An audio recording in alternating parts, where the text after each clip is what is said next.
Welcome, because today I will tell you the legend of the Headless Priest that would undoubtedly freeze your blood. It all begins in the beautiful streets of the city of Cuenca, where the inhabitants lived in fear because of a spirit who calls himself the Headless Priest. It is said that he's so terrifying that just by seeing him, you could die. The legend says that many years ago, there was a priest who led a life full of debauchery because he was a scandalous and lustful man, the opposite of what a servant of the church should be. What he liked the most was to go out with the women of the town, whether they were single or married. He had a particular preference for young girls, whom he shamelessly courted. His behavior caused a disturbance in the families of Cuenca.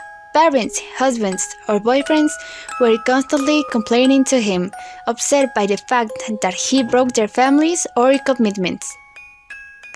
There was no lack of desire to beat the priest, but since everyone was very respectful of the habit, they had to restrain themselves from hurting him. Many tried to have him removed from the parish house. Unfortunately, by maintaining a very strong friendship with the ecclesiastic authorities, the priest managed to stay where he was.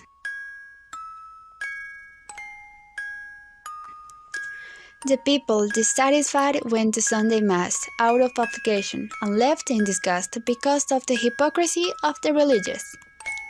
Years went by and the day came when the priest died.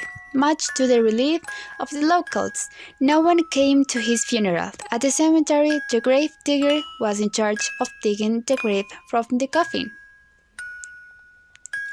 Anxious to go home, at one point as he was lowering the coffin without anyone's help, it fell violently to the ground and the lid opened, revealing the body of the deceased. The poor man almost died of fright at the sight of him. He quickly stopped what he was doing and ran to a nearby tavern. Inside, the customers were in a good mood, especially knowing that they would no longer have to deal with the person's bad behavior. That's when the grave digger surprised them, pale and frightened. "Jesus, Mary, and Joseph, what I saw! What I saw! What I saw! Calm down, tell us what's the matter." "I just saw the deceased in his coffin. I was burying the box when the lid was open." "And well, my friend, we thought you would be used to seeing this kind of things in your work." But never one his head up. Amazed, those present went to the cemetery with him to verify that indeed the priest's head was missing, and the undertaker knew that during the wake, in which only he had been there more to keep watch than of his own free will, the body was complete. The people let out exclamations of surprise and fear. Someone crossed himself and said something that made everyone's blood run cold. "Blessed be the Lord, surely it was the devil who took his head to hell." Years later, in the midst of the calmness in which the city of Loja lived, an interesting event began to take place. As soon as the 12 chimes of midnight sounded in the main church, the noise produced by footsteps that were lost in the peripheral streets of the city could be heard.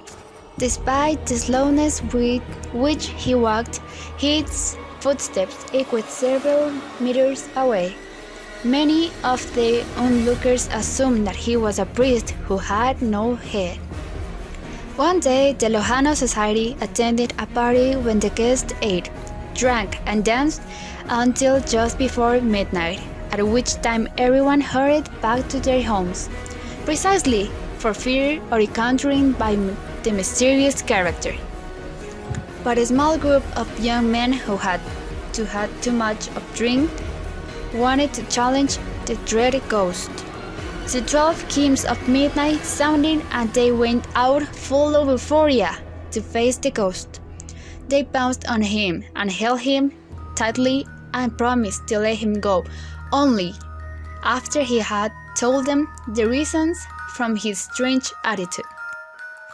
He accepted and told them that since he was a child, he fell in love with Maria Rosa, and when he came of age, they wanted to get married, but his parents were opposed because of their social classes. And as a punishment, they sent her to a convent in Loja. When he said goodbye to his beloved, she promptly would wait for him until he came to rescue her. Shortly after he presented himself at the convent of Santo Domingo in the city of Loja, requesting to be admitted as a guest and later as an aspirant to the order.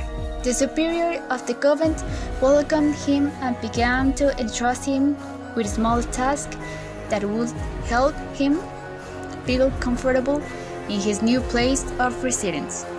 He became an assistant in the sacristy, and to his surprise, his beloved was there. One night, she summoned him to the back of the convent, and there they planned their escape for the next days after Mass.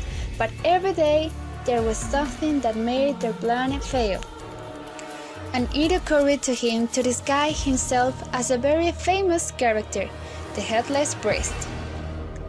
The young people, upon hearing his tragic story, gave him one last chance to become the Headless Priest, so that he could elope tomorrow with his beloved, otherwise he would end up in jail.